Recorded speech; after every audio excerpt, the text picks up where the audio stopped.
Biz boya aytganimizdek qishloq sharoitida turamiz. Chunki bizlarga bu nima desam bo'ladi, odat bo'lib qolgan. Ertalabdan tursak, kechalarimizdan biz chiroyli gapiramiz, rizq keladi, baraka keladi degan haqiqatdan ham ertalab turib, doimiy kunlik ishni boshlashdan oldin Farhodjon aytgandek bir toza havodan to'yib nafas olamiz. Sog'liqqa foydali narsa. Ikkinchidan, qishloq sharoitida o'zimiz qilamiz, endi mol qilamiz, pul qilamiz. Bu degani nima degani? Bozorimizga tabiiy sifatlarni kelib berish degani. Qolaversa, masalan, chorva mollarimiz go'sht bo'ladi. Bu bozorimizga ertaga kirib kelsa, bozorimizda narxi arzon bo'ladi.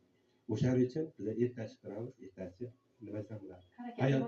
Harakatni boshlaymiz, hayotni boshlaymiz. Bahrom akaga bir savolim bor. Bilasizmi, Otabek aka, yetishilmagan muhabbat go'zal bo'ladi deyishadi-ku. Sizning muhabbat borasida fikrlaringiz qanday?